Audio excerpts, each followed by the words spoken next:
Assalamualaikum warahmatullahi wabarakatuh. Waalaikumsalam warahmatullahi wabarakatuh. Puji syukur kita panjatkan kehadirat Allah Subhanahu wa taala karena dengan nikmat yang diberikan kepada kita semua sehingga kita bisa hadir di tempat yang sederhana ini.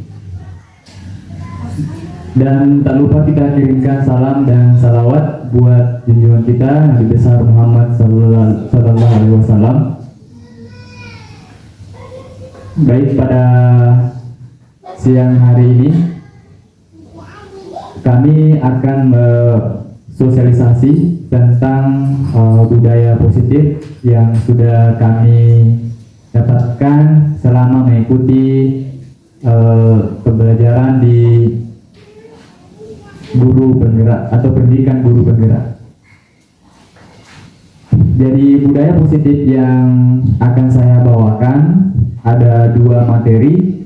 Yang pertama adalah disiplin positif dan nilai-nilai kebajikan, dan yang kedua adalah 5 posisi kontrol.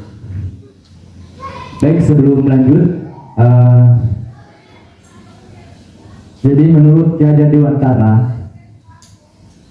guru itu ibarat seorang petani yang merawat benih-benih tanaman yang ingin ditumbuh kembangkan. Jadi kita tidak bisa, kita hanya bisa menuntun murid kita sesuai dengan kodrat mereka, sesuai dengan potensi mereka masing-masing. Jadi kalau ibarat seorang petani, berarti kita harus memperhatikan dan selalu memberikan yang terbaik untuk tanaman-tanaman yang kita tanam, sehingga bisa tumbuh dengan baik dan bisa menghasilkan sesuatu yang baik pula. Selanjutnya, ya, ini yang kami sampaikan. Yang pertama disiplin positif dan nilai-nilai kebajikan. Kemudian yang kedua adalah restitusi 5 posisi kontrol. Ibu bapak guru, kalau kita mendengar kata disiplin, apa yang terbesit di benak kita? Bu Lina, kalau kita mendengar kata disiplin, apa yang terbesit di benak kita? Disiplin.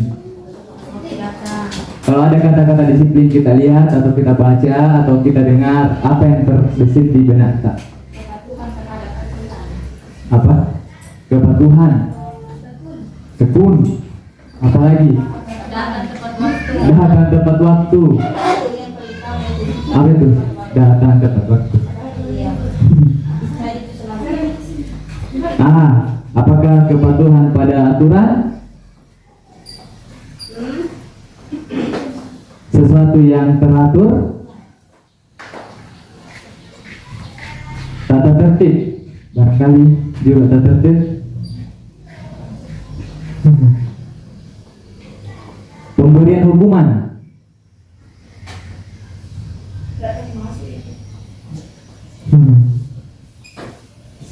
jadi disiplin adalah dimaknai sesuatu yang dilakukan oleh seorang ke orang lain untuk mendapatkan kepatuhan. Jadi biasanya juga ada sampai memberikan hukuman. Tapi kalau bisa, hukuman itu tidak adalah opsi paling terakhir. Ya, opsi paling terakhir dari disiplin. Kalau bisa kita tidak berikan hukuman, itu lebih baik. Nah, menurut Ki Hajar Dewantara, disiplin, di mana ada kemerdekaan, di situ harus ada disiplin yang kuat, yaitu disiplin diri. Jadi orang yang merdeka katanya itu pasti orang yang disiplin, dan orang disiplin insya Allah merdeka. Ya. Baik.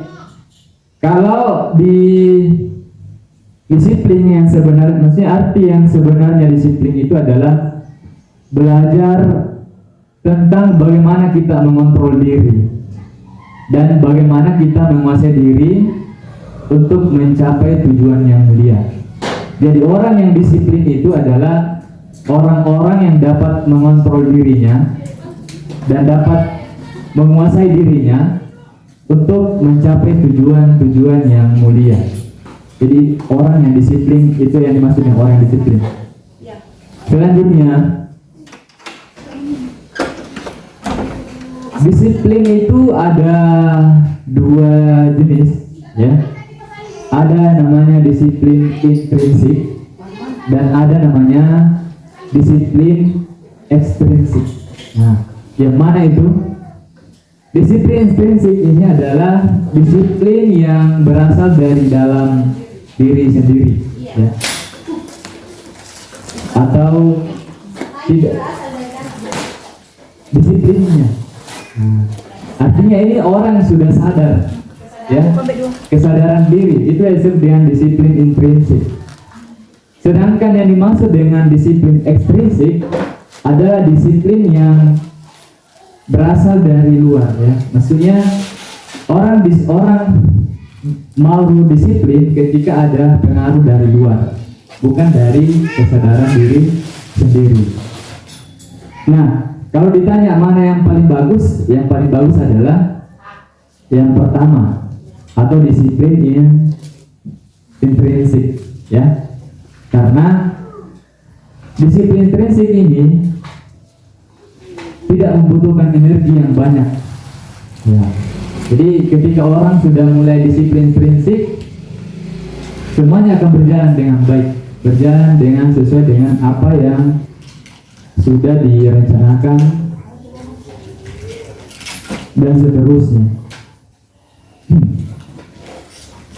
Kemudian peran kita sebagai guru untuk mendisiplinkan anak-anak atau murid kita, kita ingin menciptakan murid-murid yang memiliki disiplin diri secara intrinsik, bukan ekstrinsik. Jadi itulah yang harus kita usahakan di sekolah kita. Bagaimana kita menciptakan murid-murid yang disiplinnya dari diri sendiri mereka, dari diri mereka sendiri, bukan harus dari kita terus nanti diberikan atau dipanggil kemudian diarahkan baru mau bergerak.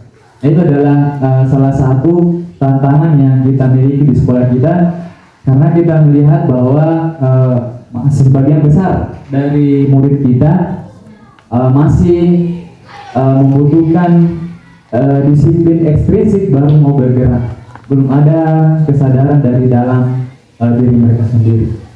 Dan itu bisa, insya Allah kita bisa usahakan untuk menciptakan disiplin intrinsik. Baik, selanjutnya materi yang selanjutnya adalah nilai-nilai kebajikan. Jadi yang dimaksud dengan nilai-nilai kebajikan yaitu nilai-nilai yang disepakati bersama, lepas dari suku bangsa, agama, bahasa maupun latar belakang. Jadi nilai-nilai ini di semua negara atau di semua tempat itu menerima secara baik bahwa seperti inilah nilai-nilai yang baik. Jadi sebenarnya yang dimaksud yang saya tuliskan di sini adalah nilai-nilai universal. Semua institusi, semua negara, semua bangsa, terlepas dari apakah dia agamanya apa, bangsanya apa maupun bahasanya, itu menerima nilai-nilai yang dirasa baik, nilai-nilai mulia, ya. Nah, di Indonesia sendiri salah satunya nilai-nilai kebajikan itu adalah yang ingin dicapai anak murid kita, yaitu adalah profil pelajar Pancasila. Jadi salah satu nilai-nilai kebajikan yang ada di negara kita yang ingin dicapai oleh murid kita yaitu nilai-nilai kebajikan dengan kita kenal sebagai profil pelajar Pancasila. Baik, profil pelajar Pancasila itu bisa kita ingat dengan akronim makan roti manis, ya. Ma itu adalah beriman dan bertakwa kepada Tuhan yang Maha Esa. Beriman dan berakhlak mulia. Itu profil pelajar Pancasila. Sebelumnya saya lupa, tapi pas dengar makan roti manis langsung saya ingat terus. Kan itu adalah apa coba kan? Berarti kan.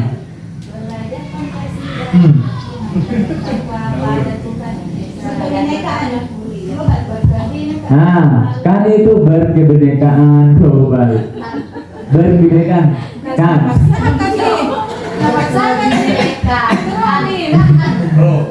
Ya, berkebinekaan global. Gotong royong. Ti apa ti? Kreatif, betul. Mandiri. Benar kritis.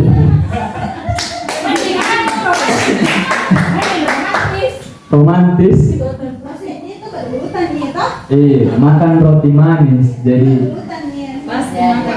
karena sering gak makan roti saya, jadi selalu kulina. Oh iya.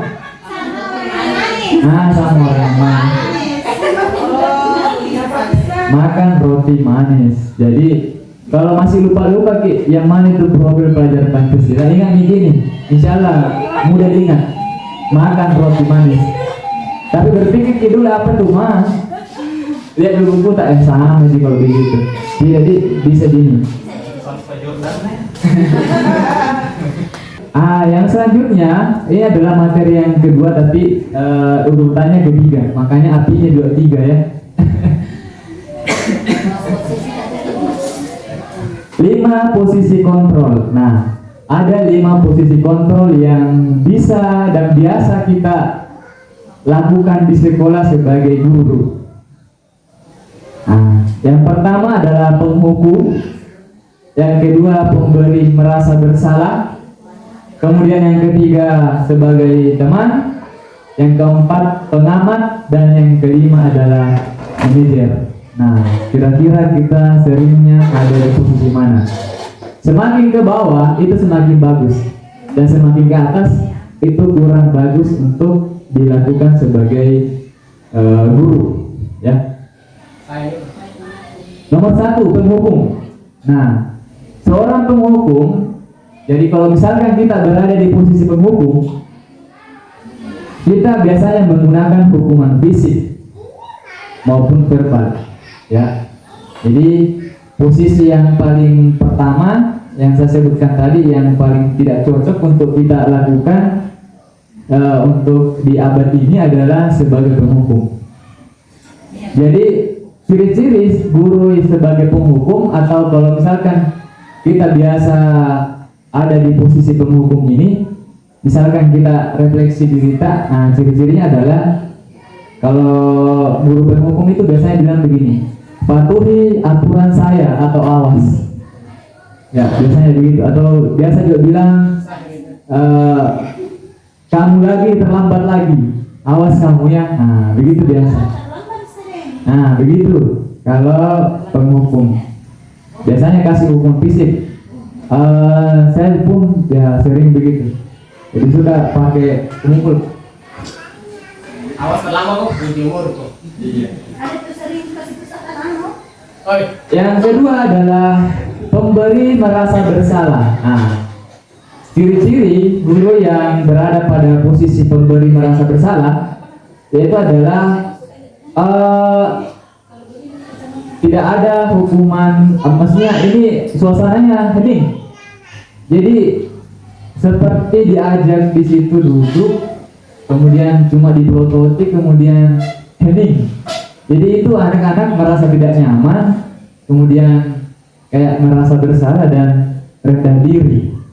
Nah, biasanya juga kalau kata-kata yang biasa keluar dari guru pemberi merasa bersalah ini yaitu, gimana coba kalau orang tua kamu tahu kamu berbuat begini. Nah, misalnya begitu, bagaimana kau nak tahu ini orang tuamu kalau begini di sekolah nak. Biasanya begitu Ki. Walaupun lembut cara tak bicara, tapi itu sebenarnya masuk di hatinya anak-anak. Nah, itu tadi yang sebagai penghukum, dampaknya adalah anak-anak itu akan memberontak, marah kalau kita berikan mereka hukuman, karena mereka memang tidak suka dihukum. Mereka akan marah, kemudian melakukan hal-hal negatif, misalkan merusak pintu, merusak jendela, kemudian merusak kursi dan segala macam. Itu kalau anak-anak yang diberikan hukuman. Nah, berbeda dengan yang dikasih bersalah itu adalah mereka tidak melakukan langsung, tetapi mereka simpan-simpan dalam hati dan benak mereka. Nanti ketika mereka sudah kayak penuh, meluap, nah mereka baru melakukan hal-hal yang bersifat negatif. Bisa jadi mereka melukai diri sendiri, melakukan hal-hal yang bisa merugikan diri mereka, atau melakukan hal-hal yang bisa merugikan diri orang lain di sekitarnya. Dan itu lebih berbahaya sebenarnya dibandingkan dengan anak-anak yang langsung dihukum karena mungkin langsung meluapkan. Tapi kalau anak-anak yang mendam itu efeknya luar biasa karena lebih ke psikis, bukan lagi secara fisik, tapi lebih ke mental. Kemudian ada posisi teman. Nah, ini sudah agak mendingan daripada yang dua tadi. Di sini guru berperan sebagai teman, dan biasanya kalau teman itu tidak menyakiti deh. Jadi guru yang berperan sebagai teman itu tidak langsung menghukum atau tidak memberikan hukuman fisik kepada murid, namun akan tetap berupaya mengontrol murid melalui persuasi.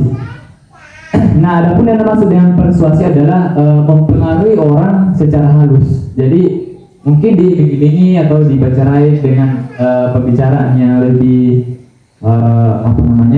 tidak ada emosi yang dibawa di sini. Nah, biasanya kalau ciri-ciri guru yang bertindak atau berposisi sebagai teman itu biasanya akan bilang kayak gini, ya sudah, kali ini tidak apa-apa, nanti ibu atau bapak bantu bereskan. Nah, biasanya bilang begitu, iya, enggak, ya kalau begitu tidak apa-apa sih, kali jangan diulang yang kesana Miki. Nah, misalkan begitu, itu biasanya posisi teman. Posisi teman juga ini ada dampak positif dan negatifnya. Dampak negatif positifnya adalah kalau guru berposisi sebagai teman itu kita lebih mudah didengar oleh peserta didik atau murid kita. Kita bisa mengarahkan mereka dengan baik karena mereka menganggap kita ini teman, ya. Tetapi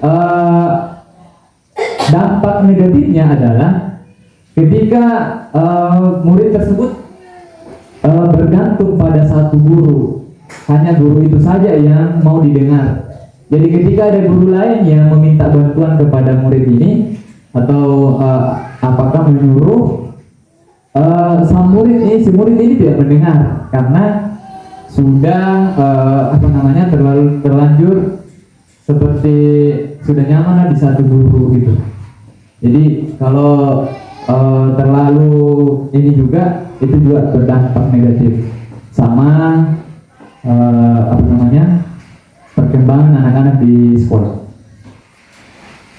Kemudian yang keempat, pemantau. Nah, ini sudah lebih bagus lagi. Pemantau di sini posisinya tidak menghukum langsung atau hanya mencatat, biasanya mencatat, mengambil data, melihat datanya anak-anak. Oh, ini seperti ini. Dari situ kemudian dijelaskan sanksi atau konsekuensinya apa kalau kamu melanggar ini. Ini poin-poin yang kamu melanggar, yang kamu sudah langgar. Jadi murid akan sadar sendiri bahwa memang saya hari ini jam sekian saya melanggar. Jadi memang sudah diberikan aturan-aturan. Ini yang kamu langgar. Berarti konsekuensinya apa? Yang ini. Jadi itu tidak langsung kayak di tempat, bukan langsung pas ketemu langsung dihukum di tempat, tidak, tapi diberikan atau diperlihatkan catatan-catatan bahwa kamu hari ini atau hari kemarin jam sekian kamu melanggar. Jadi ini ada sanksi dan konsekuensinya. Berbeda dengan yang penghukum, pokoknya langsung di tempat. dapat di tempat tak. Nah itu biasanya ciri-ciri merokok. Kemudian yang terakhir adalah sebagai manajer. Jadi menurut teori dan pakar pendidikan, yang paling bagus itu adalah berada di posisi manajer. Jadi ketika guru berada di posisi manajer, biasanya guru itu akan bersama-sama murid untuk membicarakan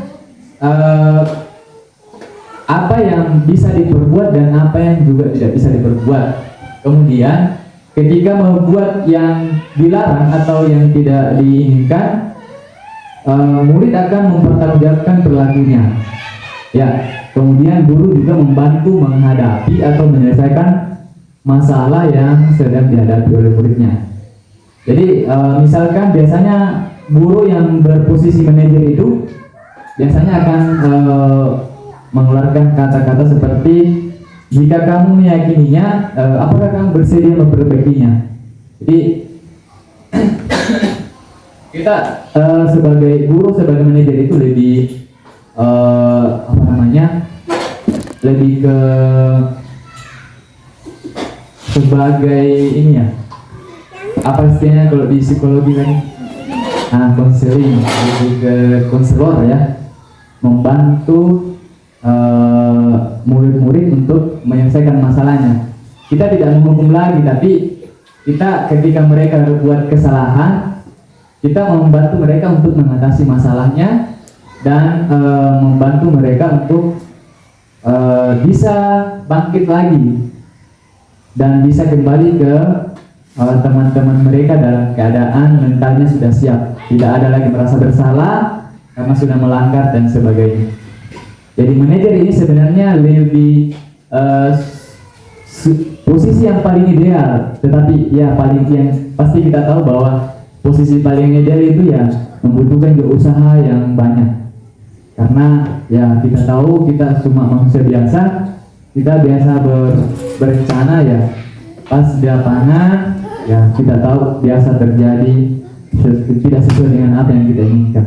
Tapi kalau kita bisa menjadi seorang manajer, sebagai posisi manajer di sini, kondisi sekolah dan lingkungan sekolah akan menjadi lebih kondusif untuk anak-anak dan berpihak kepada anak peserta didik kita atau murid kita.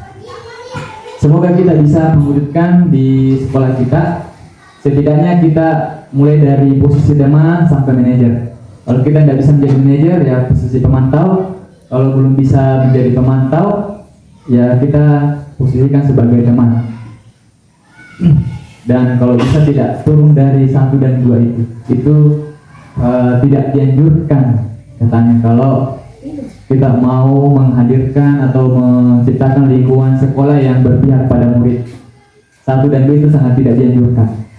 3 pun masih ada dampak yang kurang baik, tapi kalau kita tidak bisa naik di pemantau ya setidaknya mentor di 3 sebagai teman. Saya yakin kita semua di sini, ibu dan bapak guru, sudah berusaha sebaik mungkin untuk menjadi guru yang berpihak pada murid.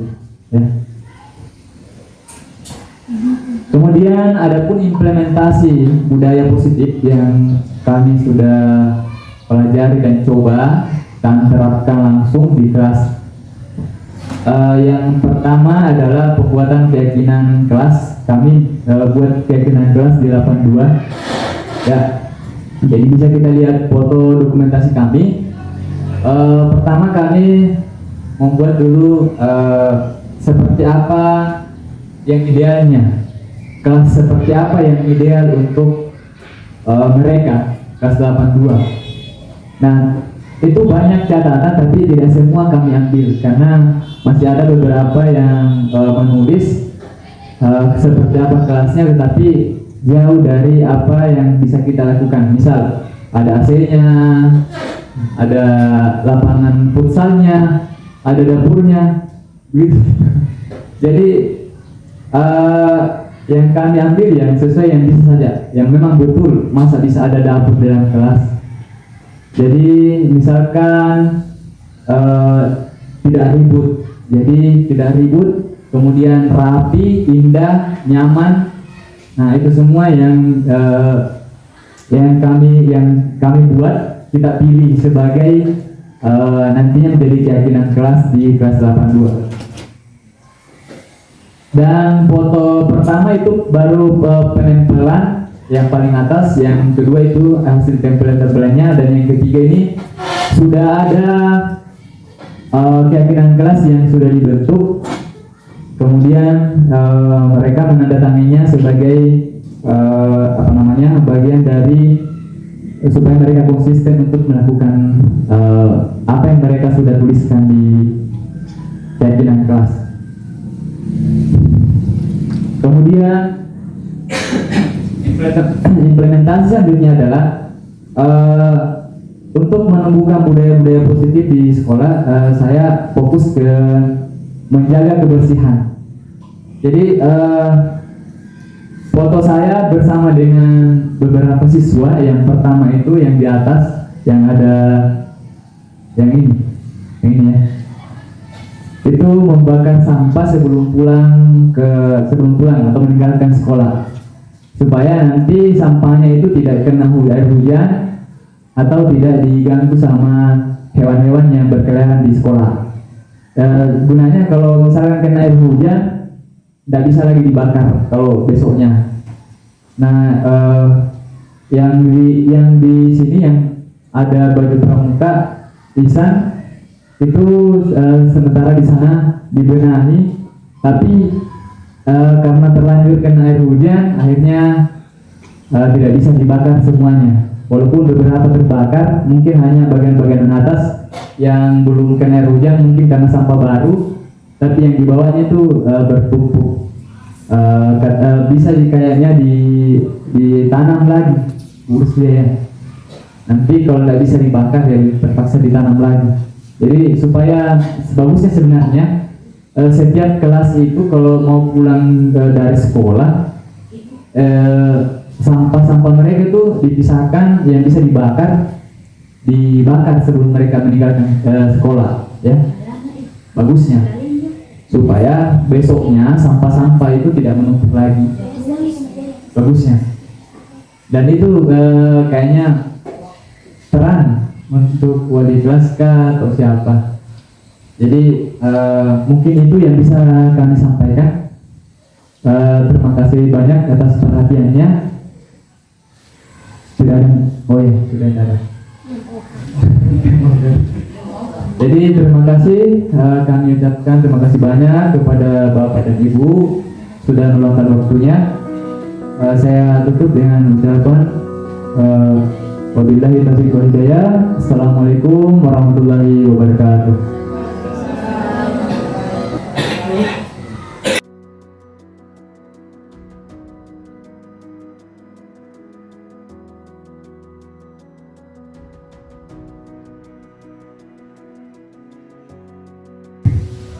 Bismillahirrahmanirrahim. Assalamualaikum warahmatullahi wabarakatuh.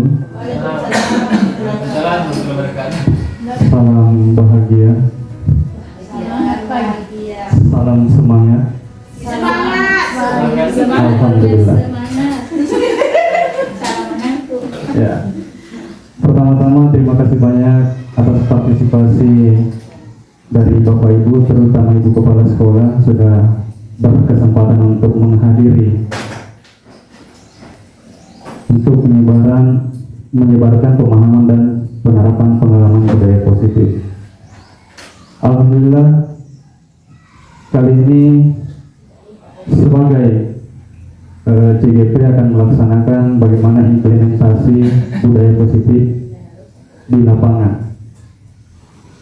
Setelah melakukan itu, selanjutnya kami ingin berbagi pengalaman yang kami lakukan di lapangan. Ya, kata bahasa kerennya berbagi praktik baik.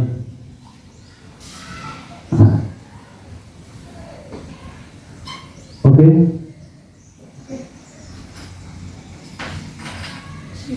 Jadi inilah fasilitator saya, Pak Widi. Ya, beliau dipanggil Pak Widi, Nugroho Widi Pamungkas. Dan tidak kalah luar biasa juga pengajar praktik saya, Pak Maden, yang selalu membersamai kami dalam menjalani pelatihan-pelatihan yang kami lakukan.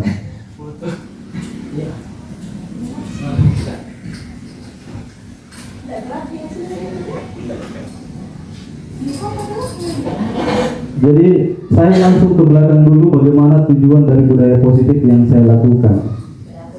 Ini masuk ke keresahan. Semakin menurunnya akhlak yang terlihat dari perilaku murid yang diakibatkan oleh faktor lingkungan dan pengaruh sosial media, lingkungan masyarakat juga, menyebabkan rasa saling menghargai di antara siswa dan guru atau terhadap anak kepada orang tuanya, anak terhadap teman-teman sebayanya, atau teman yang lebih tua itu menurun drastis atau nyaris hilang. Jadi sebetulnya nanti di akhir saya akan memperlihatkan bagaimana budaya positif yang dilakukan di sekolah kita dan penguatan-penguatannya. Tapi di awal inilah tujuan dari budaya positif yang saya pilih.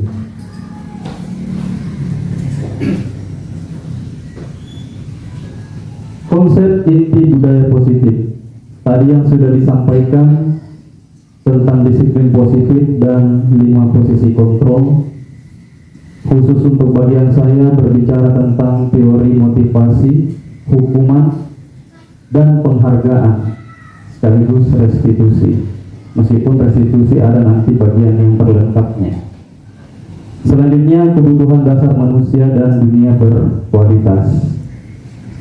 Jadi di konsep budaya positif ini sedikit saya mengaitkan dengan disiplin positif. Ya.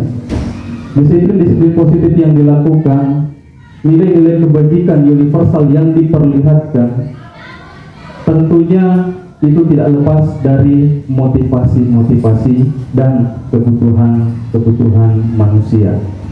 Baik itu kebutuhan manusia yang berorientasi dengan kegiatan sosialnya, ya, maupun terhadap dirinya sendiri. Saya langsung saja untuk teori motivasi. Menurut Diane Gosen dalam bukunya menyatakan ada 3 motivasi perilaku manusia. Yang pertama, menghindari ketidaknyamanan dan hukuman. Kedua, mendapatkan imbalan atau penghargaan dari orang lain. Selanjutnya, menghargai nilai-nilai kebajikan diri sendiri.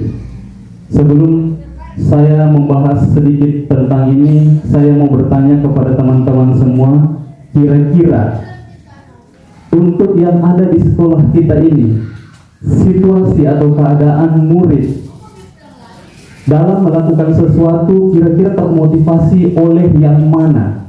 Yang 1, 2, atau yang ketiga? Yang pertama, Bapak Ibu ya. Oke, menghindari ketidaknyamanan dan hukuman. Ya. Tapi kebanyakan yang 1 ya. Oke, itu sama saja orang pakai helm naik motor bukan karena untuk keselamatan tapi takut ditilang. Seperti itu mungkin kira-kira. Jadi melihat situasi seperti itu, Bapak Ibu, murid melakukan disiplin yang karena takut dihukum itu masih kategori ekstrinsik. Ya. Motivasinya masih dari luar. Sama kurang lebih dengan mendapatkan imbalan atau penghargaan dari orang lain. Ya. Menghindari ketidaknyamanan atau hukuman, di sini penyimpangan selanjutnya bisa lebih terjadi lagi. Karena takut dihukum ini sudah melanggar anak-anak. Dia tidak masuk pembelajaran. Karena takut dihukum sekalian bolos. Jadi dari satu kesalahan mungkin akan berbuat kesalahan yang lainnya. Menghindari ketidaknyamanan, itu. Kalau yang selanjutnya mendapatkan imbalan atau penghargaan dari orang lain, di sini dampaknya ketika dikasih apresiasi, mungkin penghargaan atau imbalan atau reward, dia akan semangat, tapi mungkin pada saat itu saja. Ketika penghargaan itu dia tidak dapatkan lagi, drop muridnya. Ketika sudah merasa tidak dihargai lagi, atau merasa imbalan dia tidak dapatkan, kalau kayak di SD misalnya bintang-bintang, di SMP mungkin tidak pernah melakukan seperti itu, hanya sekedar apresiasi saja. Ya, mudah-mudahan tidak pernah dilakukan oleh teman-teman kita semua di sini memberikan imbalan. Nah, karena itu masuk kategori motivasi ekstrinsik. Motivasi seperti ini tidak keren lagi dilakukan. Ya, wajar kalau di kurikulum Merdeka sudah tidak ada lagi peringkat-peringkat, tidak ada lagi kelas-kelas unggulan dan sebagainya. Nah, menghargai nilai-nilai kebajikan diri sendiri. Murid melakukan disiplin karena sadar akan nilai kebajikan diri sendiri. Inilah yang seharusnya dibangun. Ketika sudah bisa memunculkan motivasi intrinsik, nah disitulah kasta tertinggi dari kesadaran, maksudnya membangun kesadaran manusia. Motivasi untuk melakukan sesuatu termotivasi dari nilai-nilai. Kalau tadi pakai helm karena takut ditilang, motivasinya pakai helm karena untuk keselamatan. Kalau di kalangan siswa, motivasinya bukan karena takut sama guru BK, tapi motivasinya dia menghargai diri sendiri karena ya, dia memang menghargai dirinya dengan kebaikan.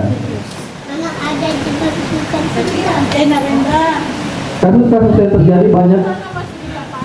Kalau melihat dari 3 motivasi ini, yang terakhir untuk menghargai nilai, mudah-mudahan masih ada yang tercermin dalam murid-murid kita di sini bisa memunculkan. Nah, kaitannya dengan budaya positif, kira-kira 3 motivasi perilaku manusia ini apa kaitannya dengan budaya positif? Dari materi disiplin positif kita mengangkat nilai-nilai kebajikan yang disepakati bersama. Nah, ketika nilai-nilai itu sudah hadir, maka 3 motivasi ini yang berperan. Atau budaya atau kebiasaan itu belum ada, justru 3 motivasi ini yang akan membentuk nilai-nilainya sendiri. Nah, kenapa kita diharuskan IDP merancang bagaimana budaya positif? Sebisa mungkin dia bisa memberikan atau melakukan pembiasaan-pembiasaan konsisten dilakukan, terus dilakukan, dan itu akhirnya akan menjadi budaya di sekolah kita.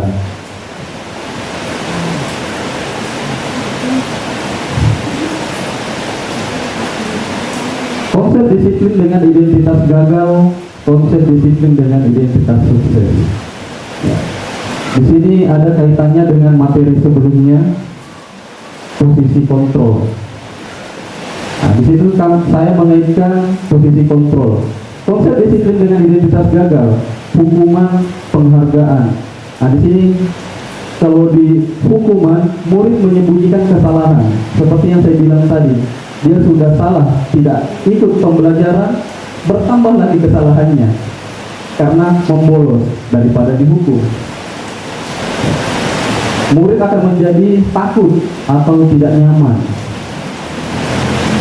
menyakitkan, memaksa.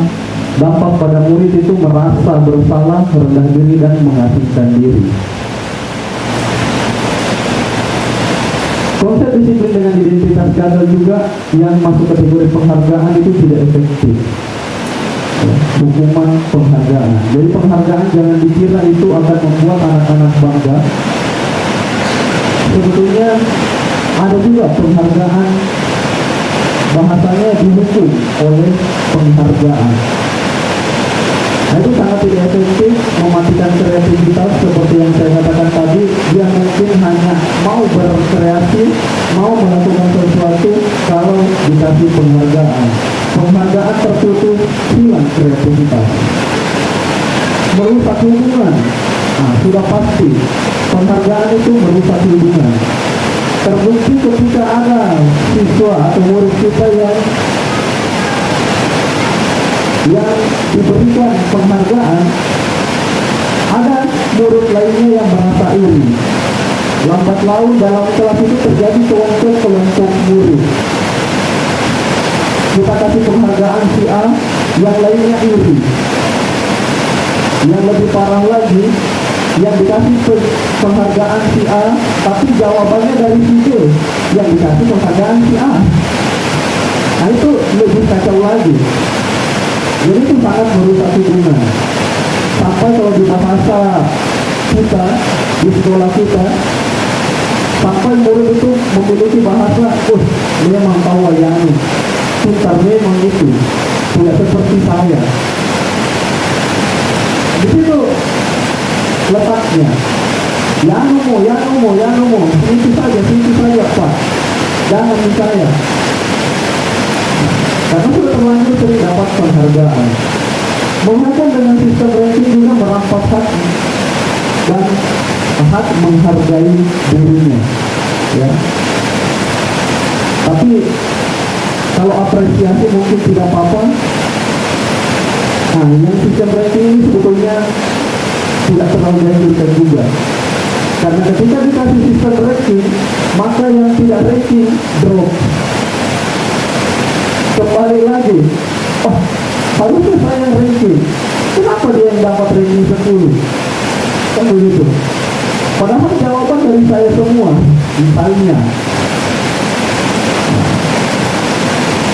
Jadi di sini yang dimaksud yang terakhir, yang keempat itu dihukum oleh penghargaan itu sendiri.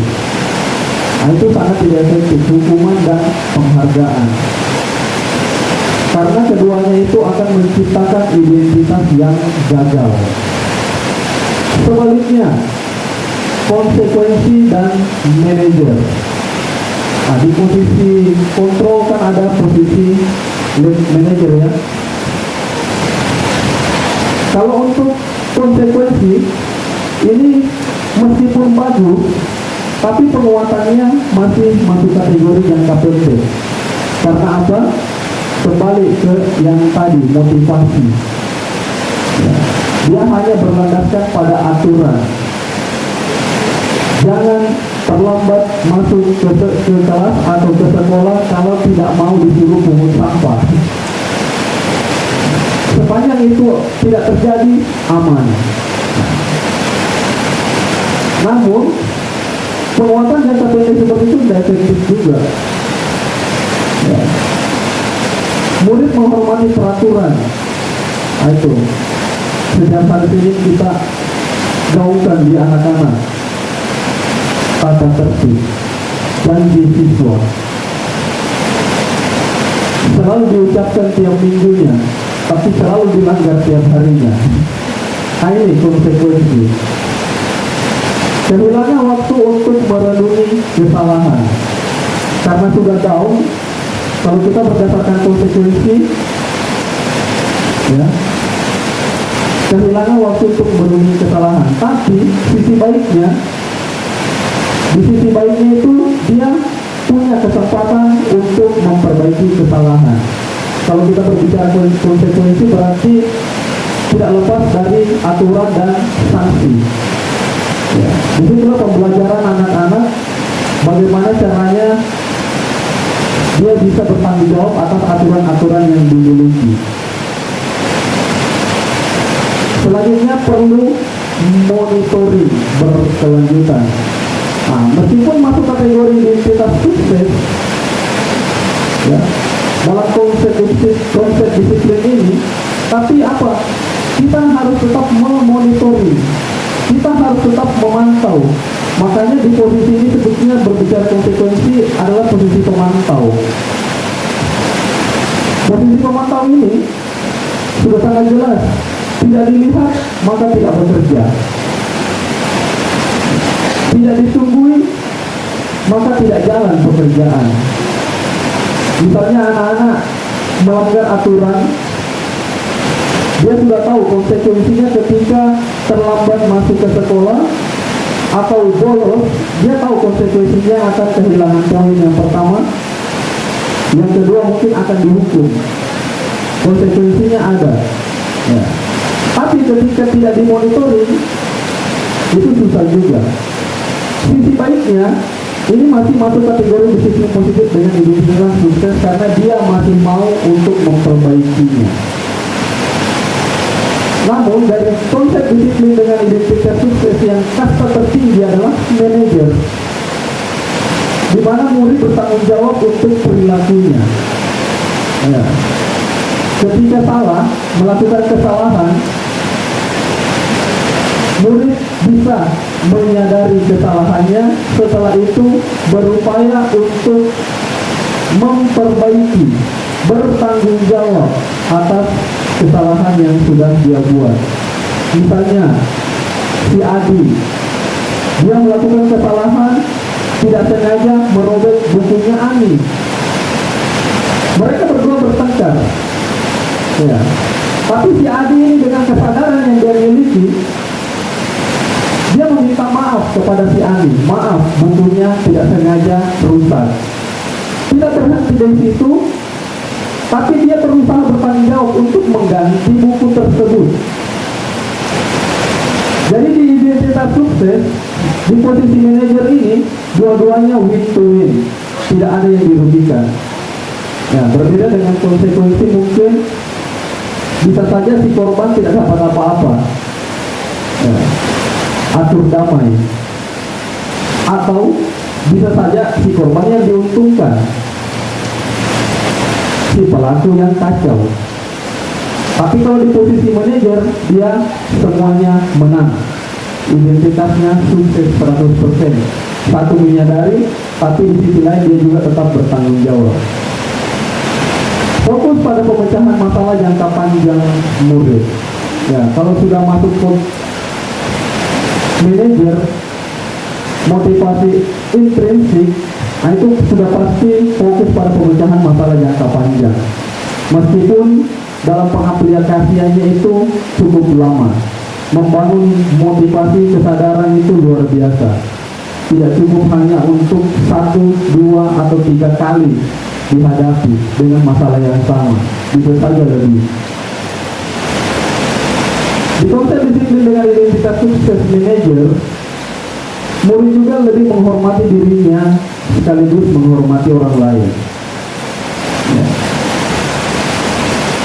Ketika mereka ingin berperilaku, mereka sudah menyadari di awal ketika saya melakukan ini apa yang terjadi. Oh, ketika merusak jangan dilakukan. Ya.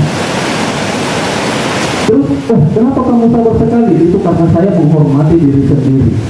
Saya tidak melakukan itu, saya menghormati diri sendiri dan menghormati orang lain. Konsep disiplin yang selanjutnya untuk di manajer, teori kontrol. Ya, dia lebih bisa mengontrol dirinya, baik secara emosional diri, amarah dan sebagainya. Selanjutnya yang terakhir, murid bersemangat memperbaiki kesalahan. Ya. Kalau di identitas gagal, murid masing-masing menyembunyikan kesalahan. Ketika ada 1, 2 orang yang bertikai, atau satu kelompok dan kelompok lain yang bertikai, ketika datang guru ingin menjadi posisi manajer, semua bungkam. Apa yang terjadi? Tidak ada Pak, aman Ji. Loh, kenapa tadi ribut-ribut? Tidak Ji. Responnya seperti itu. Kenapa? Karena pribadi murid kita belum termotivasi secara intrinsik. Dia hanya melakukan sesuatu karena takut dihukum. Kalau ketahuan bertikai kan bakalan dihukum. Itulah yang terjadi. Bahkan budaya sekolah selama ini, bahkan saya sejak sekolah sampai saat ini, teori hukuman itu masih berlanjut juga. Nah, dan itu lazim. Tapi sebisa mungkin seperti yang dikatakan teman tadi, sebisa mungkin jangan jadi penghukum. Yang lebih efektif itu manajer. Kalau mau di bawahnya lagi sebagai pemantau, paling mentok sebagai teman.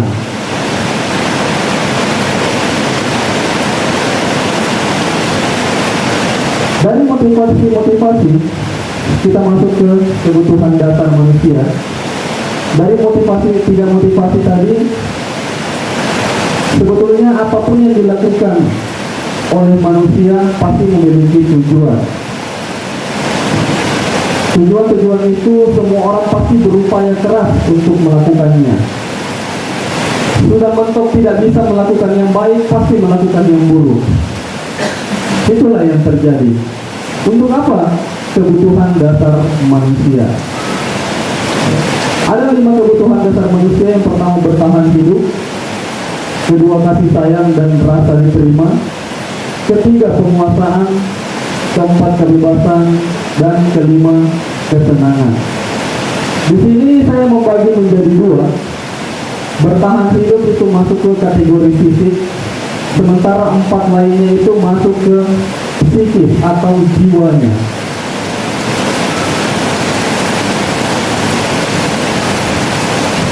Ya. Ketika orang melakukan sesuatu, sebenarnya kita sedang berusaha mendapatkan apa yang kita inginkan. Sebetulnya saat itu kita sedang memenuhi satu atau lebih dari satu kebutuhan dasar kita. Nah, sekarang kita kaitkan ke motivasi tadi. Kita kaitkan ke motivasi tadi. Untuk apa anak-anak melakukan kesalahan-kesalahan di sekolah? Kira-kira apakah ada kebutuhan dasar yang ingin mereka penuhi dari dirinya? Bisa saja iya. Biasa kita melihat anak-anak kita malas belajar di kelas, atau mungkin gurunya tidak masuk, dia masih di lapangan main takraw, masih di lapangan main bola. Ya. Dengan posisi guru sebagai penghukum, langsung dijas, "Oi, masuk ke kelas cepat, kalau tidak saya hukum, kalau tidak saya suruh push up." Tapi kalau di posisi manajer, kita harus menyadari dulu kira-kira kebutuhan apa yang ingin dia penuhi, kenapa dia melakukan seperti itu. Apakah kasih sayang, apakah penguasaan, apakah kebebasan, ataupun kesenangan. Sudah pasti kalau main-main bola atau anak-anak di luar main hujan-hujanan, bisa saja dia lagi ingin memenuhi kebutuhan kesenangannya. Terus kita sebagai orang tua langsung cambuk, cepat masuk, sakit nanti. Apakah seperti itu Bapak Ibu? Mungkin sebagian akan melakukan itu ya.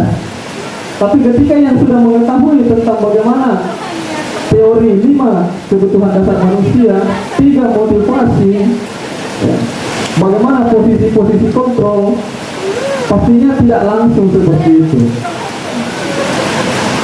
Ya.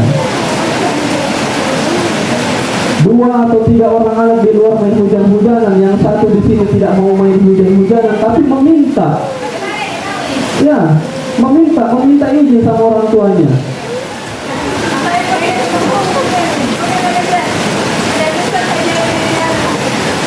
Ya, betul. Posisi manajer itu berat, makanya dia masuk kategori kasta tertinggi. Kasih sayang, penguasaan, kebebasan, kesenangan itu masuk kategori psikis, jiwanya, perasaannya. Yang ketika itu tidak terpenuhi, kadang-kadang dia akan melakukan banyak hal. Anak-anak atau murid kita yang kurang kasih sayang di rumahnya, jangan heran ketika di sekolah dia akan banyak tingkah. Jangan heran ketika murid-murid kita terlalu dikecam di rumahnya, ketika sampai di sekolah dia merasa sok jago karena dia kebutuhan penguasaannya tidak terpenuhi. Jangan heran kalau di murid kita orang tuanya bilang, anak saya paling sabar, dia tidak pernah bertingkah. Bisa saja dia ditekan, tapi ketika di sekolah, disitulah kebebasannya akan memuncak, maka melakukan banyak hal. Nah itu, sekiranya ketika ingin melakukan posisi kontrol, harus tahu dulu bagaimana kebutuhan-kebutuhannya. Jangan sampai dia melakukan apa yang dilakukan sampai-sampai melanggar peraturan sekolah, ya, ternyata mereka hanya ingin memenuhi kebutuhannya.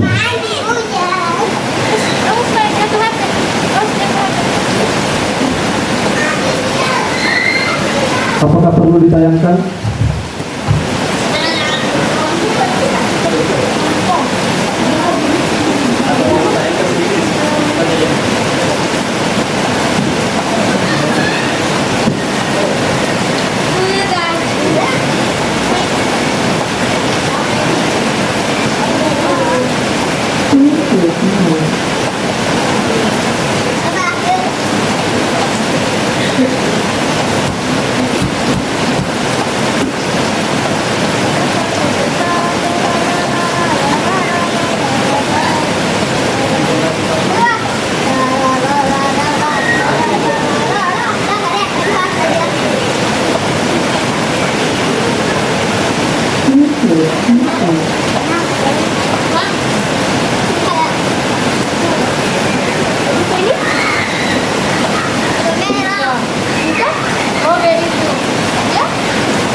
Salam dan bahagia Ibu dan Bapak guru hebat untuk membangun budaya sekolah yang positif dengan lingkungan yang aman dan mendukung murid untuk menjadi pribadi yang berdaya, seimbang, dan bahagia.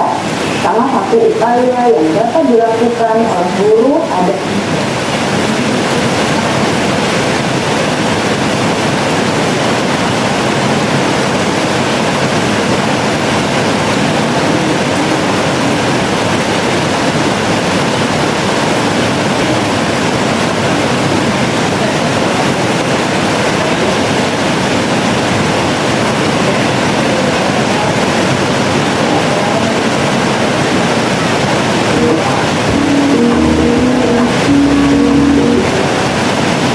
salam dan bahagia Ibu dan Bapak guru hebat untuk membangun budaya sekolah yang positif dengan lingkungan yang aman dan mendukung murid untuk menjadi pribadi yang berdaya, seimbang, dan bahagia. Salah satu upaya yang dapat dilakukan oleh guru adalah memahami kebutuhan dasar yang didasari perilaku. Pada video kali ini kita akan membahas tentang 5 kebutuhan dasar manusia.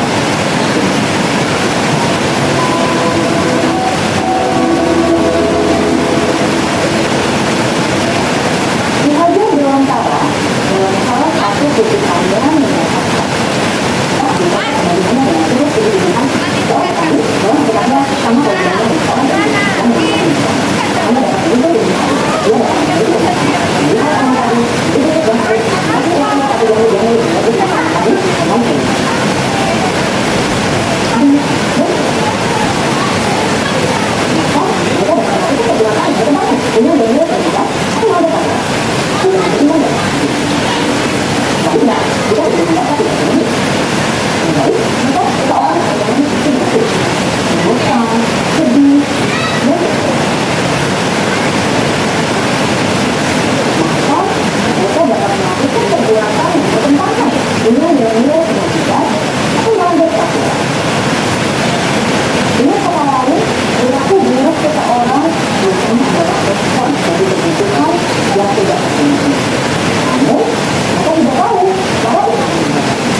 keluarga, teman kerja, dan kelompok di mana kita tergabung. Setiap murid ingin menjadi bagian yang berharga dari kelas dan juga sekolah. Mereka juga ingin diterima oleh orang lain dan kelompoknya. Nah, murid-murid yang kebutuhan yang ketiga adalah kebutuhan akan kebebasan atau kebutuhan membuat pilihan. Murid harus diberi kesempatan untuk membuat pilihan yang bertanggung jawab atas pilihan yang mereka telah ambil. Memberi mereka kebebasan bukan berarti membiarkan mereka melakukan apa saja yang mereka mau, melainkan lebih memberi mereka kesempatan untuk membuat pilihan, menyuarakan pendapat mereka dengan percaya diri, dan memberi mereka kesempatan untuk mencoba hal-hal yang baru.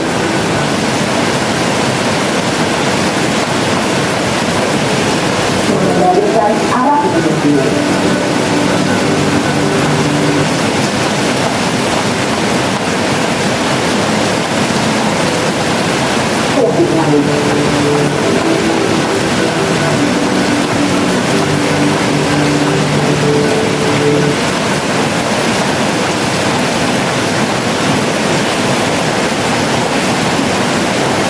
Dibenarkan bisa membuat dampak dan pengaruh dan memiliki rasa harga diri. Maka sebaiknya diberi kesempatan untuk membuat keputusan tentang hal-hal yang penting dalam hidupnya dan tidak merasa dikontrol oleh orang. Pada murid yang telah menginjak usia remaja, seringkali mereka merasa tidak memegang kendali atas kehidupannya sendiri, karena guru kerap kali berpengaruh dalam memilih keputusan. Murid-murid yang memiliki kebutuhan dasar akan penguasaan yang tinggi biasanya selalu ingin menjadi pemimpin. Mereka juga suka mengamati sebelum mencoba hal-hal yang baru. Mereka juga perfeksionis dan merasa kecewa bila melakukan buruk, agar kita memahami alasan di balik sikap dan sikap mereka. Bila murid berperilaku buruk atau melanggar peraturan sehingga tindakannya tidak sesuai dengan nilai yang dijanjikan, maka guru harus mencari tahu alasan yang mendasari tindakan tersebut dan kebutuhan apa unsur tertentu. Melalui percakapan dengan guru dalam pendekatan disiplin positif, murid dapat diajar untuk bersikap efektif dalam mengenali kebutuhan-kebutuhan yang berusaha mereka penuhi dan mendasari tindakan mereka. Jika guru mengabaikan perilaku buruk dari murid, maka perilaku tersebut akan berpengaruh pada suasana kelas yang kurang positif dan akan berpengaruh pada tujuan dari pendidikan itu sendiri. Ibu bapak guru hebat, mari kita menjadi guru yang lebih baik dengan memahami kebutuhan dasar murid-murid kita dan senantiasa membimbing mereka untuk menjadi pribadi yang berdaya, seimbang, dan bahagia. Salam dan bahagia, ibu dan bapak guru hebat.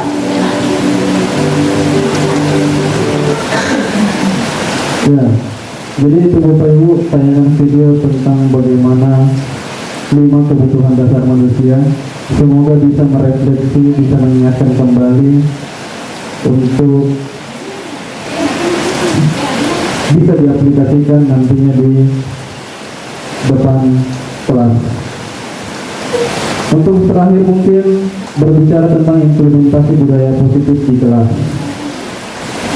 Saya mengambil 2 hal yang sama seperti tanaman sebelumnya, yaitu membuat keyakinan kelas, dan budaya positif yang saya pilih yaitu sholat zuhur berjamaah dan ibadah lain sesuai dengan agamanya masing-masing.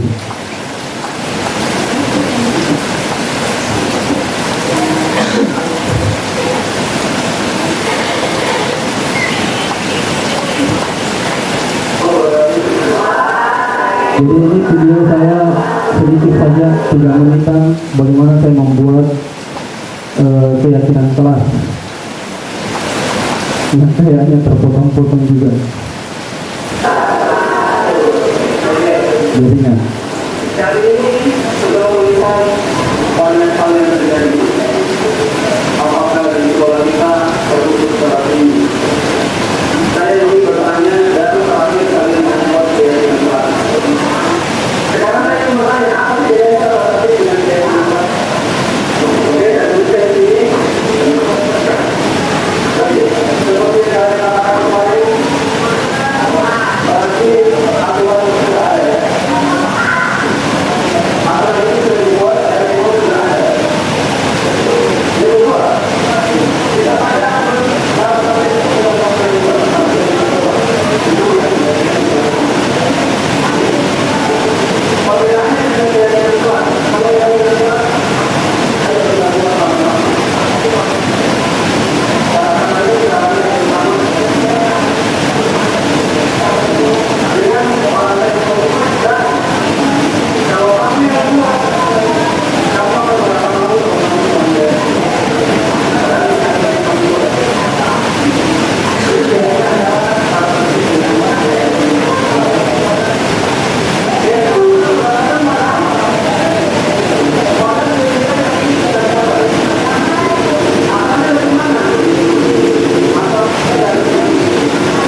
bersih. Apalagi pelajaran. Apalagi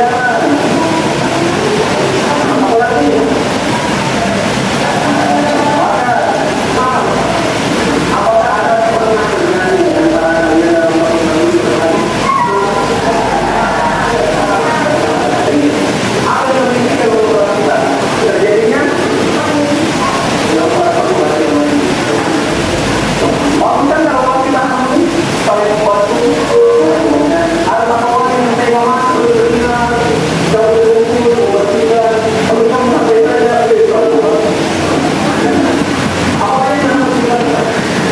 apa yang harus kita apa yang berbicara dengan saya pelajaran maka dia mungkin apalagi sambungi dari bawah.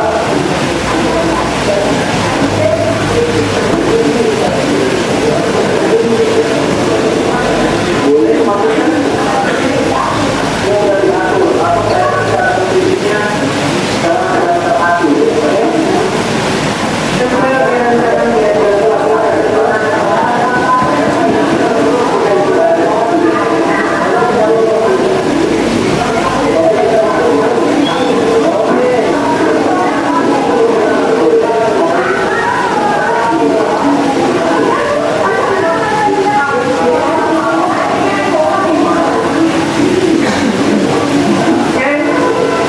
setelah membuat kesepakatan kelas bersama, membuat keyakinan kelas bersama dari kalian, saya mau kalian masing-masing bertanda tangan untuk mengesahkan.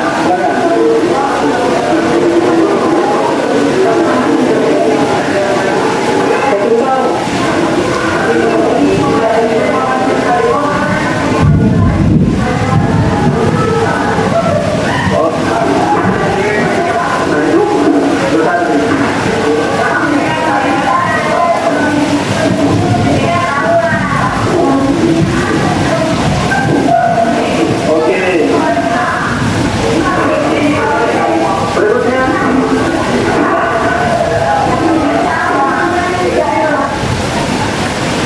Ya. Jadi langkah pembuatan keyakinan kelas dimulai dari menyatakan kelas impian. Setelah itu rancangan keyakinan kelas yang berisinya aturan-aturan kelas. Mereka sudah pada tahu semua aturan kelas kita, sekolah kita banyak sekali. Ya, terbukti kelas kertasnya lumayan banyak juga. Setelah itu dari aturan atau tata tertib yang ada di sekolah kita kerucutkan menjadi kesepakatan kelas, dan di kesepakatan kelas ini sebisa mungkin menggunakan kata-kata positif. Ya, tidak pakai kata jangan, tidak pakai kata tidak boleh. Itu kan terkesan negatif. Jadi di kesepakatan kelas harus menggunakan kata-kata positif. Selanjutnya ini keyakinan kelas yang dibuat dari tata tertib yang ada di sekolah, kita kerucutkan menjadi kesepakatan kelas. Setelah kesepakatan kelas berubah menjadi keyakinan kelas, yang itu berisi nilai-nilai kebajikan yang ingin kita capai. Sedikit diketahui untuk budaya positif yang saya lakukan. Di sini saya ngambil posisi yang pertama, beriman dan bertakwa kepada Tuhan Yang Maha Esa. Jadi ini Bapak Ibu budaya positif yang kami lakukan, dan sekiranya ini bisa terus berlanjut pembiasaan-pembiasaannya sehingga kelak itu akan menjadi budaya sekolah kita.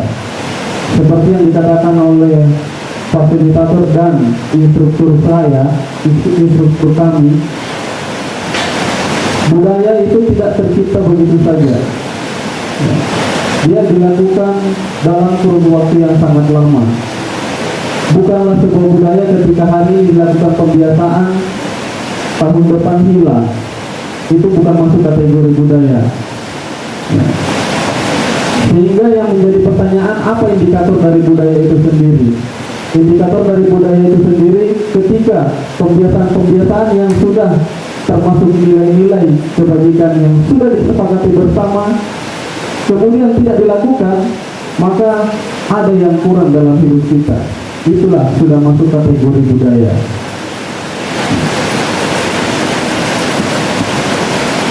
Jadi seperti itu Bapak Ibu, terima kasih banyak untuk perhatiannya. Selebihnya mungkin ada tanggapan-tanggapan, tapi mungkin di akhir refleksi dan sebagainya. Dari sini kami CBP mengucapkan banyak-banyak terima kasih atas partisipasinya, atas perhatiannya. Terakhir, wabillahi taufiq wal hidayah. Assalamualaikum warahmatullahi wabarakatuh.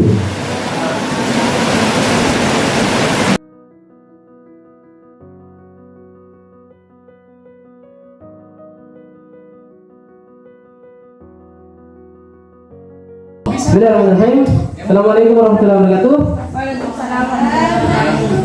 Alhamdulillah, terima kasih atas kesempatan yang diberikan kepada saya untuk menjelaskan tentang keyakinan kelas dan segitiga restitusi. Dan saya dan kami bertiga mengucap banyak terima kasih atas waktunya. Kami mengambil lagi waktunya yang seharusnya dipakai untuk istirahat di rumah, dan kami minta tolong lagi untuk penjelasan materi ini. Yang akan saya jelaskan itu keyakinan kelas dan segitiga restitusi. Tadi sebenarnya keyakinan kelas sudah dijelaskan panjang lebar sama Pak Rahman, tapi saya berikan lagi poin-poin pentingnya sedikit. Di sini nanti kita coba latihan sedikit tentang menyusun bagaimana menjadi keyakinan kelas. Pertama dari menyusun peraturan kelas, kemudian jadikan kalimat positif. Di kalimat positif ini kita tentukan nilai kebajikannya, kemudian kita buat keyakinan kelas T dan format Y. Apa sih bedanya peraturan kelas dan keyakinan kelas?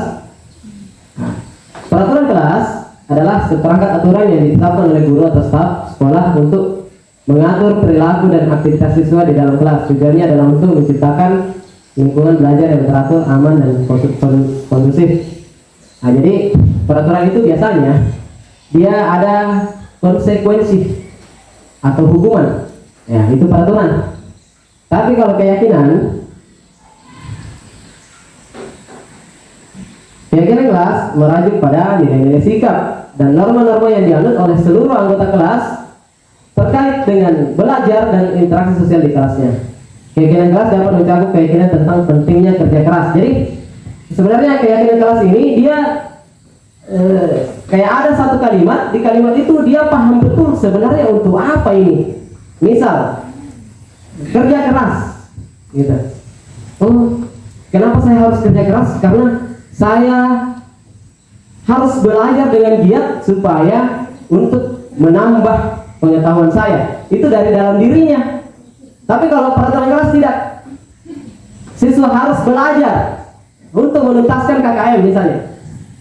Itu peraturan. Tapi kalau keyakinan, saya harus menuntaskan KKM dengan cara belajar. Itu keyakinan kelas karena di dalam dirinya. Misalnya rasa hormat terhadap sesama. Kenapa saya harus menghormati sesamaku? Kenapa saya harus menghormati orang lain? Dia harus paham betul dulu. Namanya tadi yang sudah dijelaskan oleh Pak Amin adalah motivasi intrinsik. Nah itu. Kalau ekstrinsiknya, kamu harus hormat sama dia, ya. Kamu tidak boleh memukul dia. Nah, kalau kamu pukul, nanti kamu saya hukum. Itu peraturan kelas. Tapi kalau keyakinan kelas, saya tidak boleh mengganggu teman saya, karena kapan saya mengganggu, dia akan terganggu dan tidak fokus dalam belajar. Begitu, itu keyakinan kelas. Jadi itu yang mau kita susun di kelas, tak? Bukan cuma peraturan, tetapi ada keyakinan yang di sebelah. Begitu. Kemudian setelah kita menyusun peraturan kelas dan kita membuat kalimat positif, kita menyusunnya, mencocokkannya dalam nilai-nilai kebajikan. Ya. Tadi sudah dijelaskan sama Amin, nilai kebajikan. Nah, jadi nilai kebajikan ini yaitu nilai-nilai kalimat-kalimat yang pendek yang menggambarkan dari keyakinan kelas tadi. Nanti kita coba kayak gini. disiplin misalnya, kerjasama, empati, kreativitas, ketekunan. Nah, ini nilai kebajikan semua ini. Kerja keras, kemandirian, kejujuran, rasa hormat, tanggung jawab. Yang kata dijelaskan sekarang semua ini. Yang diulang lagi tadi materi keyakinan keras di awal. Oke, stop. Lanjut. Oke, and up, naik lagi. Oh, bukan. Terus. Oh, ya. Nilai kebajikan. Nilai-nilai kebajikan. Yang jelas yang ulang tadi. Yang tiga tadi disiplin. Yang tiga Jadi dari peraturan kelas tadi kita buat kalimat positif. Kalimat positifnya ini kita cocokkan dengan nilai kebajikan. Nah, ini saya sengaja siapkan kertas dan pulpen karena kita mau tuliskan dulu peraturan kelas kira-kira seperti apa. Kemudian kita masukkan ke dalam kalimat positif. Oh ya, kira-kira apa peraturan kelas yang ada di kelas? Ibu ada? harus ada yang begini-begini. Ya. Tidak boleh Bahasa Bu. Bahasa peraturan. bahasa peraturan dulu toh? Kalau ambil itu empati. harus dipilih salah satunya di situ kak. Boleh banyak. Itu nih dipilih situ soalnya disiplin. Nah, Sebentar kita lagi bikin. Saya empati, saya mau pilih. saya kerjasama. Peraturan kelas dulu. Ya empati. Itu nilai kebajikan nih, maksud. Maksudnya dari nilai kebajikan yang dipilih itu empati. Nilai kebajikan itu yang kita pilih. Iya, jadi Empati. peraturan kelasnya itu tidak boleh membuli teman. Baik, kalau kita boleh coba. Tidak boleh membuli teman, ini kan peraturan kelas. Boleh kata tidak boleh. Kalimat positifnya yang akan kita buat itu apa kira-kira kalimat positifnya? Kalimat positif. Kalimat positifnya itu Saling saling menghargai. menghargai antar teman. Menghargai antar teman.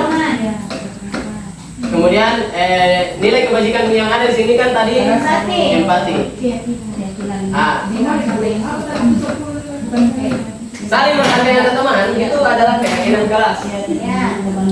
Disandingkan dengan kebajikan, nilai kebajikan yaitu empati. Jadi seperti itu. Bisa sampai di sini saja formatnya. Kalau tidak bisa bikin yang T dan yang Y tadi. Begini misalnya yang penting kita Begini saja. bagaimana peraturan di. Nah, jadi nanti yang ditulis itu adalah saling menghargai antar teman. Kira-kira contoh kedua, Bu Lina, peraturan kelas apa biasa? Kerukunan. Saling kerjasama. Biasa peraturan kelas tidak boleh apa di kelas biasa anak-anak. Ribut dalam kelas. Tidak boleh Tidak boleh ribut dalam tidak kelas. boleh ribut dalam kelas. Ini kita ubah jadi kalimat positif. Sama tidak boleh saat belajar. Ya, bisa. Saat belajar. Tidak boleh ribut saat belajar. Ya. Kalimat positifnya Ciptakan suasana tenang. kondusif. Ciptakan suasana Tenang. Tenang. Saat belajar. saat belajar. Ini kalimat positif. Kira-kira nilai kebajikan apa dari sini yang bisa kita Ya nanti bagaimana kan ada diskusi dilarang begitu ini. Saling menghargai. ada anak-anak yang lain ceritanya dari diskusi. Nah itu yang kita hindari. Kita dikena. Itu yang kena dari peraturan ini, dari keyakinan kelas ini. Berarti pada saat orang diskusi, kalau lain mencerita gosip saja. Dan berarti tidak mematuhi keyakinan kelas. Dan nanti dari keyakinan kelas ini akan dijadikan penyelesaian masalah pada saat segitiga diskusi. Begitu. Jadi apa yang meyakini di kelasmu? Oh, enggak boleh ganggu kelasmu. Ya. Ya, jadi nilai kebajikan apa di sini? Yang bisa Hargai. saling menghargai.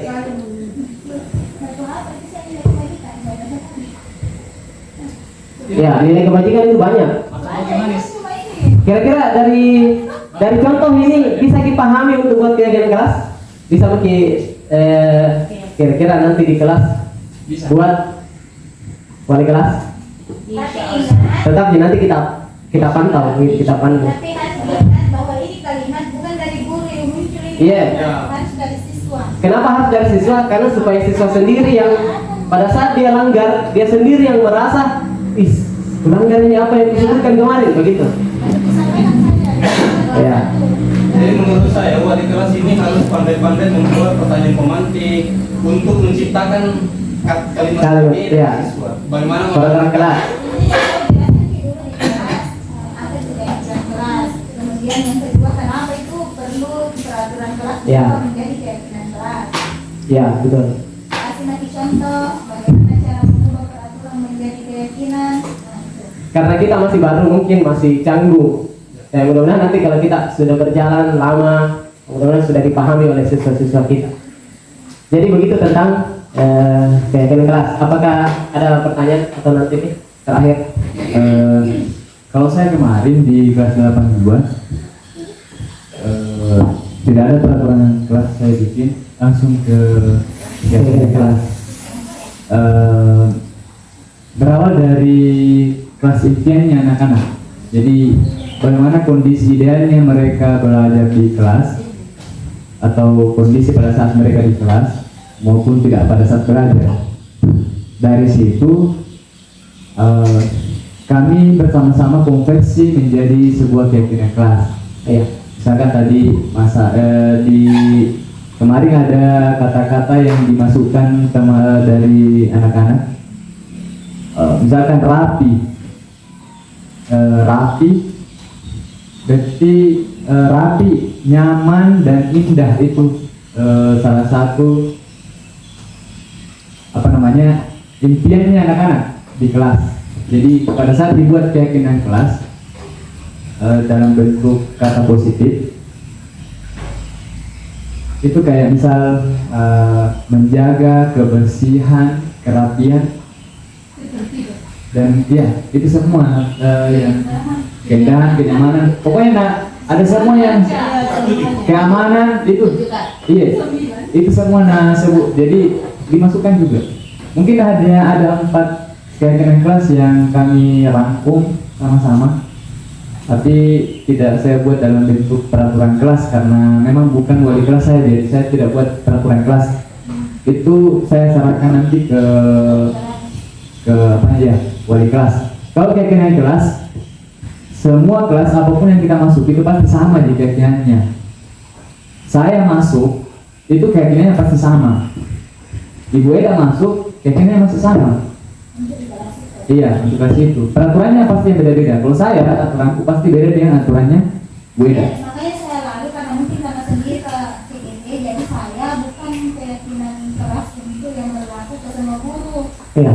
Saya pada saat belajar matematika, nah dari bagiannya Jadi ke saya belajar. saya karena sebenarnya kemarin saya sudah tawarkan masing-masing wali kelas membuat, tapi ternyata tidak ada realisasi. Maka saya inisiatifnya bahwa keyakinan kelas itu khusus ketika pelajaran matematika yang diajar oleh saya. Jadi saya belum melimpaskan ke teman-teman. Sebenarnya kemarin saya sudah mau melimpaskan, tapi saya responnya agak bagaimana, jadi saya tidak lanjut. Berarti Oh, iya. selama ini saya bingung apa juga nih, tapi saya belum Iya. yakin apakah itu peraturan keyakinan Karena belum berasal dari anak-anak. Berarti apa itu keyakinan sebenarnya? Keyakinan kelas itu dibuat tujuannya adalah supaya anak-anak tahu bahwa apa yang saya. Jadi kalau menurut saya kemarin yang saya tangkap adalah manfaatnya ini keyakinan kelas disusun untuk, karena kita kemarin itu selalu membangunkan bagaimana cara kita memenuhi kebutuhan belajarnya murid. Iya. Nah, jadi berawal dari keyakinan kelas ini, kita bertanya dulu ke anak-anak, kira-kira apa yang kita butuhkan pada saat belajar kita? Suasana yang bagaimana yang kita inginkan pada saat belajar. Yang begini Bu, jadi saya begitu di pertanyaan pemantikku. Apa yang bisa mengganggu suasana belajar tak? Saya jadi pertanyaan pemantikku seperti itu, sehingga kembali saya tanyakan, kira-kira apa yang kalian butuhkan untuk menciptakan suasana belajar yang seperti yang kita butuhkan. Jadi katanya saya membutuhkan Bu, kalau belajar Kak Bu, belajar itu jangan ada ini laki-laki Bu selalu bicara Bu. Kalau di kelas 72 kemarin itu si kembar karena dulu kan dia yang saya ambil waktu kelas dia. Bu, laki-lakinya Bu, kalau kita mau belajar, mau mendengar dia ribut Bu, sehingga mengganggu. Nah, dari saya bilang bahwa kalau begitu keyakinan apa yang mau kita buat, yang kita sepakati, karena keyakinan itu harus disepakati. Walaupun si kembar mau suasana belajar yang tenang, tapi kalau laki-lakinya tidak sepakat untuk membudayakan belajar yang tenang, tidak bisa juga. Jadi ini keyakinan kelas adalah untuk memenuhi lingkungan belajar yang aman dan nyaman menurut anak-anak. Jadi dari anak-anak untuk anak-anak. Ya. Jadi apa yang diyakini sama anak-anak, nah, dia yang misalnya sudah menjadi motivasi intrinsiknya dari situ. Iya, Gitu. dari situ. Karena dia paham bahwa oh ternyata ini memang saya yakin ini bahwa saya yang membutuhkan ini, bukan guru untuk mengajar. Dia membutuhkan ketenangan, tapi kami yang butuh ketenangan itu, sehingga kami yang harus menciptakan suasana tenang dalam belajar. Betul, seperti itu. Baik, kita masuk ke materi yang sangat super sekali, segitiga restitusi. Segitiga restitusi. Kenapa harus ada restitusi? Nah, restitusi ini kita berusaha untuk menyelesaikan permasalahan siswa di sekolah. Ini saya kira sebenarnya pelajarannya BK. Ini ilmunya banyak di Bunarti, restitusi. Iya. Ya, soalnya ini Ibu Narti sudah kuasai sekali nih, tapi kami baru dapat. Permasalahan di dalam sekolah sangat banyak, sehingga untuk menyelesaikan harus ada yang namanya langkah-langkah. Nah, langkah-langkah ini namanya segitiga restitusi. Nah, kita coba lihat langkahnya. Langkah-langkah segitiga restitusi, yang pertama, stabilkan identitas. Yang kedua, validasi tindakan. Yang ketiga, menanyakan keyakinan.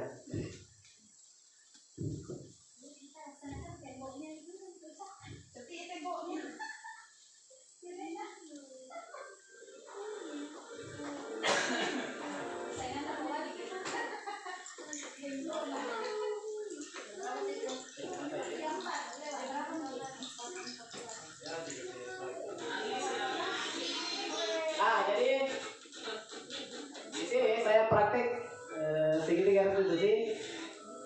Sebenarnya kita disuruh skenario, tapi saya langsung saja dengan permasalahan yang ada.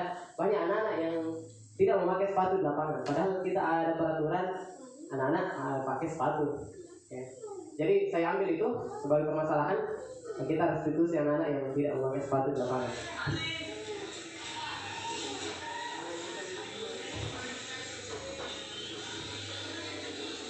Bisa bicara di dalam ini? Saya jelaskan.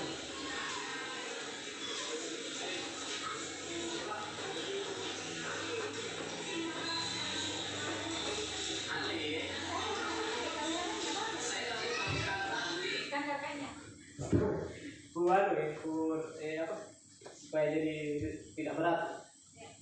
Ya, jadi di sini stabilkan identitas dulu. Kutanyakan, Adli, kenapa nggak pakai sandal? Apakah kau mau pergi temui temanmu? Tidak pakai sepatu. Apakah kamu pergi temui temanmu? Nah, kita stabilkan identitas.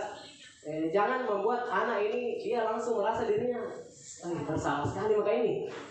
Ya, minimal kita buat dia apa yang kulakukan ini sebenarnya bisa dimaklumi, kayak gitu. Apa yang kulakukan ini bisa dimaklumi, tetapi ada hal yang perlu diyakini di situ.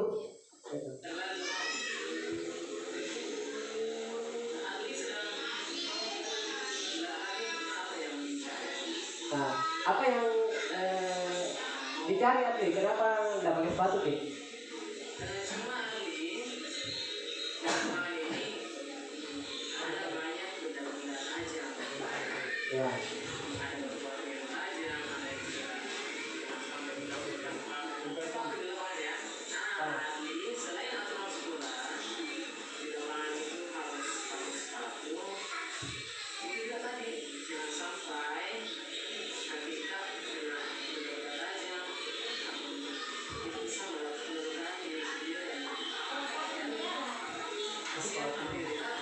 ada Fatin, ada gitu. Fatin, siapa itu?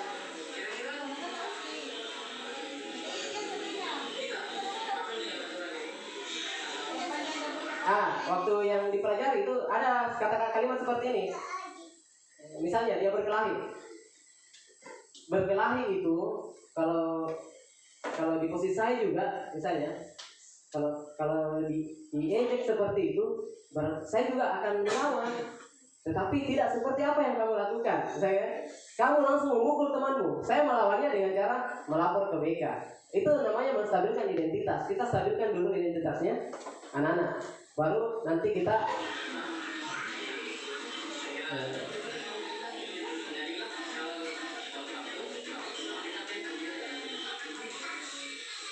tidak bisa hanya sering-sering.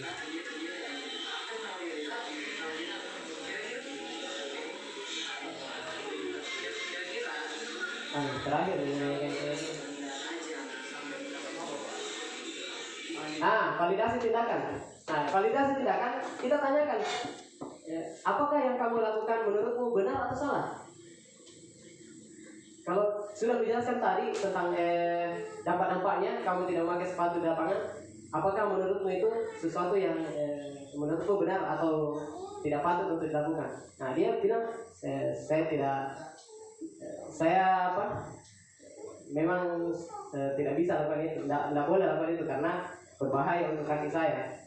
Itu jadi dia sendiri yang memunculkan dari dalam dirinya bahwa tidak memakai sepatu di lapangan bisa berbahaya untuk dirinya sendiri. Itu validasi tindakan. Kemudian menanyakan keyakinan. Pada saat menanyakan keyakinan ini, kita tanyakan, apakah betul-betul kamu meyakini bahwa tidak memakai sepatu di lapangan itu akan membahayakan dirimu? Kalau dia menjawab iya, berarti itulah keyakinan. Ya. Jadi di segitiga restitusi itu prosesnya. Yang pertama kita buat dulu anak-anak nyaman untuk berbicara dengan kita. Kemudian yang kedua kita validasi tindakannya, apakah dia sudah paham apakah tindakannya benar atau salah. Kemudian yang ketiga kita tanyakan keyakinannya. Kalau betul-betul dia merasa bersalah, apa yang dilakukan setelah dia merasa bersalah? Misalnya minta maaf ke temannya kah? Atau melakukan sesuatu yang bisa menggugurkan tadi kesalahan-kesalahan yang sudah dilakukan. Begitulah proses dari segitiga restitusi. Sampai sini ada pertanyaan? Kalau sudah tidak ada pertanyaan, mungkin ada satu orang yang bisa kasih refleksi dari pemaparan ketiga orang tadi ini. Saya, Pak Amin dan Pak Rahman.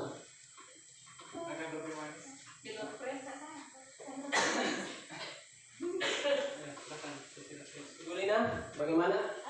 Bisa mungkin? Ada pertanyaan refleksinya itu apa yang bisa kita ambil dari belajar hari ini, Bu Lina? Apa yang bisa diambil dari belajar hari ini? Bisakah diberikan refleksi sedikit?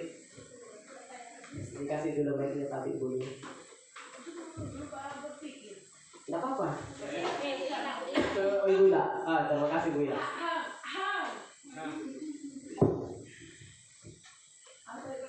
Apa yang bisa kita pelajari dari materi kami bertiga hari ini? Ya, terima kasih pertanyaannya. Saya akan mencoba menjawab. Jadi, yang bisa saya terima dari materi yang kalian bertiga sampaikan, yang pertama itu dengan adanya materi ini saya dapat mengetahui cara untuk menentukan peraturan kelas dan keyakinan kelas yang sebelumnya saya tidak pernah mengetahui hal tersebut.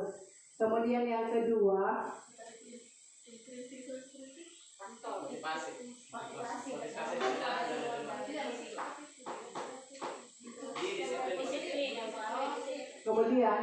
itu budaya positif yang ternyata terbagi menjadi dua hal, yaitu dari segi intrinsik dan ekstrinsik, yang dimana dari bagian intrinsik itu ternyata dari dalam diri sendiri, keyakinan yang bisa diciptakan dari diri sendiri.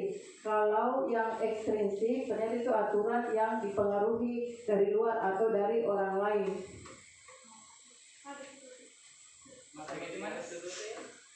Mungkin itu saja jawaban saya. Terima kasih. Baik, terima kasih banyak atas refleksinya Ibu Ila. Atau ada lagi? Iya, ada lagi. Ya, terima kasih atas kesempatannya. Alhamdulillah, dengan diundangnya kami di sini, kami bisa mengetahui bahwa semua guru itu harus mempunyai ilmu tentang segitiga restitusi. Tidak cuma guru BK saja yang tahu bagaimana mengatasi masalah-masalah yang timbul di sekolah-sekolah. Ya, dan semoga segitiga restitusi ini diterapkan untuk semua guru. Terima kasih. Baik, terima kasih banyak atas refleksinya.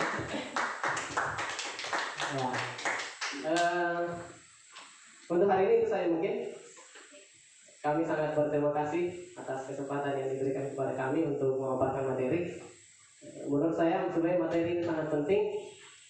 Mudah-mudahan nanti berikutnya bisa kita jelaskan lebih lanjut dari guru-guru dan dipraktekkan, direalisasikan. Ya. Ada kapan tuh? Iya, apa dulu? Siapa yang suka? Makan roti manis di pagi hari. Makan roti manis. Cakep. Kamu deh. Saya memang cakep saya.